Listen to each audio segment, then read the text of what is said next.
السلام علیکم ورحمۃ اللہ وبرکاتہ۔ میرے دوستو، آج میں ایک ایسا واقعہ بیان کرنے جا رہا ہوں جس کو سن کر کے آپ کا دل تڑپ اٹھے گا، آپ کا دل کانپ اٹھے گا۔ یہ واقعہ ایک ماں اور بیٹے کا ہے کہ ایک ماں جب اپنے بیٹے کو سدھارنے کی کوشش کرتی ہے تو وہ بیٹا اپنی ماں کو جوتوں سے مارتا ہے، اور جب وہ جوتوں سے مارتا ہے تو ماں کا ہاتھ بارگاہ الہی میں اٹھ جاتا ہے، اور وہ کیا دعا کرتی ہے اور وہ اس دعا کا کیا ان بچوں پر اثر ہوتا ہے، میں اس کو بیان کروں گا۔ آئیے اس کو بیان کرنے سے پہلے اگر آپ میرے چینل پر نئے ہیں تو آپ میرے چینل کو سبسکرائب کیجئے، لائک کیجئے اور بیل آئیکن بھی دبانا نہ بھولیں۔ تو آئیے ہم ان واقعوں کو شروع کرتے ہیں۔ مولانا عبدالشکور صاحب بہت بڑے عالم ہیں۔ ایک جگہ سے وہ تقریر کر کے آ رہے تھے، ان کے ساتھ کچھ اور لوگ تھے۔ ایک آدمی کو دیکھا چارپائی پر بیٹھا ہوا تھا، مکھیاں اس کے پاس بھن بھنا رہی تھی، عجیب حالت تھی، چہرہ زرد ہے، گرد و غبار ہے، عجیب درد ہے، نہ اس کا کوئی ہمدرد ہے۔ مجھے سمجھ نہ آئی یہ کون ہے۔ میں اس کے قریب گیا تو وہ کہنے لگا، مولانا ادھر تشریف لائیں، پیلے دانت، ہڈیوں کا ڈھانچہ، کمزور سانچہ، اس کے پاؤں پر ایک کپڑا پڑا ہوا تھا۔ اس نے کہا، مجھے عبرت سے دیکھو، ابھی آپ کی تقریر کی آواز یہاں آ رہی تھی اور میں سن رہا تھا۔ کہنے لگا، یہاں میرا مکان تھا اور دکان تھی، کاروبار تھا۔ میں کون تھا؟ میں ایک شیر جیسا انسان تھا، لیکن اب بھیک مانگتا ہوں اور کوئی بھیک بھی نہیں دیتا، بلکہ مجھ پر لوگ لعنت کرتے ہیں۔ کہنے لگا، غور سے سننا، عبرت کی بات بتا رہا ہوں۔ اس نے میرا ہاتھ پکڑا اور کافی دیر تک روتا رہا۔ کہنے لگا، میں وہ بد نصیب ہوں جس نے ماں کے چہرے پر جوتے مارے ہیں۔ استغفر اللہ۔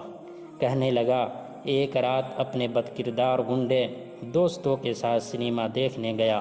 واپسی پر گھر پہنچ کر ماں سے کھانا مانگا تو ماں نے شرم دلائی، ساری رات آوارہ گردی کرتا ہے، کبھی پولیس پکڑتی ہے، نہ تمہارا باپ ایسا تھا، نہ دادا، اور نہ ہی تیری ماں ایسی ہے، تو کن گنڈوں میں پھنس گیا۔ اس نے اپنے ممتا کا غصہ اتارا مجھ پر، بس مجھے غصہ آیا اور جوتا لے کر ماں کو مارنے لگا۔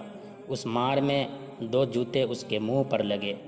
ماں کے منہ سے اتنی آواز سنی، اے عرش والے، اس لیے بچہ دیا تھا کہ آج میں جوتے کھا رہی ہوں۔ اے رب، مجھے اپنے پاس بلا لے، اب زیادہ جوتے نہیں کھا سکتی۔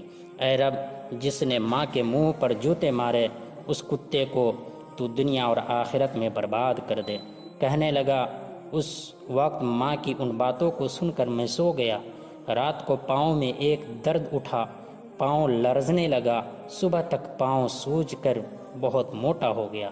ڈاکٹروں کو دکھایا، ہسپتال گیا، آخر پاؤں کاٹنا پڑا، اور پھر لگاتار پاؤں کٹتے رہے، کٹتے گئے۔ اس نے اپنے پاؤں کے حصے سے کپڑے ہٹایا، بہت پیپ بہہ رہی تھی۔ کہنے لگا، یہ زخم نہیں، ماں کی بد دعا ہے، اللہ کا قہر ہوا مجھ پر۔ ماں تو رو رو کر 1 ہفتے میں چل بسی۔ جائیداد گئی، مال گیا، بیوی گئی، بیٹے گئے، 4 سال سے یہاں پڑا ہوں۔ ایسا لگتا ہے کہ ہمیشہ کتے کاٹ رہے ہیں، نیند نہیں آتی۔ گزرنے والے کہتے ہیں کہ یہ وہ لعنتی ہے جس نے اپنے ماں کو جوتوں سے مارا ہے۔ کتے کی طرح میرے سامنے روٹی پھینکتے ہیں، بیٹوں کو بلاتا ہوں، نہیں آتے، ابا نہیں کہتا۔ کہنے لگا، روٹھا رب راضی کرا دو، ماں کے ایک لفظ نے مجھے برباد کر دیا۔ اتنا کہہ کر وہ گر پڑا، روتا رہا۔ مولانا بیان کرتے ہیں، میں نے یہ منظر اپنی آنکھوں سے دیکھا ہے۔ اے اللہ، تو ہمیں والدین کا فرما بردار بنا دے۔